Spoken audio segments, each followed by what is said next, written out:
কুড়িগ্রামে বন্যা পরিস্থিতি অপরিবর্তিত রয়েছে। তবে সারা রাতে ৪ সেন্টিমিটার পানি কমে সকাল ৬টায় এই নদীর পানি বিপদসীমার ২২ সেন্টিমিটার উপর দিয়ে প্রবাহিত হচ্ছে। উজানের ঢল আর ভারী বৃষ্টিপাতে রবিবার দুপুর থেকে দ্রুত বৃদ্ধি পায় নদীর পানি। প্লাবিত হয় নদী অববাহিকার চরাঞ্চল ও নিম্নাঞ্চল। পানিবন্দী হয়ে পড়ে প্রায় ১৮,০০০ মানুষ। ডুবে যায় চরাঞ্চলের ২০৪ হেক্টর জমির ফসল। অপরদিকে বাড়ছে ধরলা ও ব্রহ্মপুত্রের পানি। ফলে স্বল্পমেয়াদী বন্যার আশঙ্কা করছে পানি উন্নয়ন বোর্ড।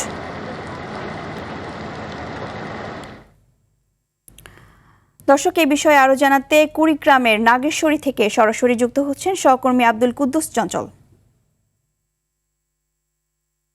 চঞ্চল, পানি কি এখনো বিপদসীমার উপরেই আছে? আর পানিবন্দী মানুষগুলো এখন কোথায় অবস্থান করছেন এবং প্রশাসন থেকে কোনো ব্যবস্থা নেওয়া হয়েছে কিনা জানাবেন। ইভা, এই মুহূর্তে দুধকুমোরের পানি আরও ১ সেন্টিমিটার কমে এখন বিপদসীমার ২১ সেন্টিমিটার উপর দিয়ে প্রবাহিত হচ্ছে। আর অপরদিকে ধরলার পানি কমতে শুরু করেছে এবং তিস্তার পানি কমতে শুরু করেছে। তবে ব্রহ্মপুত্রের পানি এখন স্থির রয়েছে। তো এই যে গত রোববার থেকে সৃষ্ট বন্যায় বিশেষ করে ভুরুঙ্গামারী এবং নাগেশ্বরী উপজেলার বেশ কয়েকটি ইউনিয়নের প্রায় ১৮,০০০ মানুষ কিন্তু পানিবন্দী অবস্থায় রয়েছে। বিশেষ করে চরাঞ্চল এবং নিম্ন অঞ্চলে কিন্তু পানি প্রবেশ করেছে এবং জলাবদ্ধতার সৃষ্টি করেছে। বাড়িতে পানি না উঠলেও কিন্তু ক্ষেত খামারে পানি উঠেছে। এতে কিন্তু কৃষির যে আবাদ রয়েছে সমসাময়িক, বিশেষ করে পাট, আউশ ধান এবং শাকসবজি সহ আমনের যে বীজতলা রয়েছে, এই বীজতলাগুলো কিন্তু এখন পর্যন্ত পানির নিচে নিমজ্জিত রয়েছে।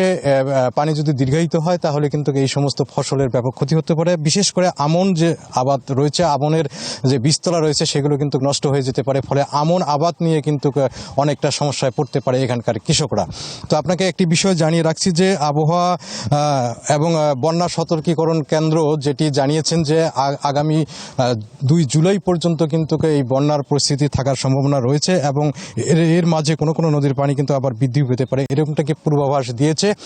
তো তাহলে কিন্তু এই বন্যার দীর্ঘমেয়াদী হওয়ার সম্ভাবনা রয়েছে। তো অপরদিকে প্রশাসন যেটি বলেছে যে বন্যার্তদের জন্য যে সকল প্রস্তুতি সম্পূর্ণ করা হয়েছে, শুকনো খাবার এবং নগদ টাকা প্রস্তুত রাখা হয়েছে। ত্রাণ দেওয়ার সময় হলে কিন্তু এগুলো দেওয়া হবে। আপনাকে একটি বিষয় জানিয়ে রাখি যে চরাঞ্চলের অধিকাংশই বাড়ি কিন্তু উঁচু ভিটায় তৈরি করা, ফলে কিন্তু এখানে পানি উঠতে অনেকটা সময় লাগে এবং বড় ধরনের বন্যার প্রয়োজন হয়। তবে একটি দুর্ভোগ সৃষ্টি হয়েছে যে এই সমস্ত বাড়ির আশেপাশে পানি উঠায় যে চলাচল এবং সড়কের যে জনপদ যে স্থানীয় গ্রামীণ সড়ক রয়েছে সেগুলো কিন্তু ডুবে গেছে। ফলে এখানকার মানুষের চলাচল কিন্তু অনেকটা বাধাগ্রস্ত হয়েছে। তারা নৌকা এবং ভেলাযোগে মূল ভূখণ্ডের সাথে যোগাযোগ স্থাপন করছে। বিশেষ করে স্কুল কলেজের শিক্ষার্থীদের কিন্তু অনেকটা কষ্ট ভোগ করতে হচ্ছে।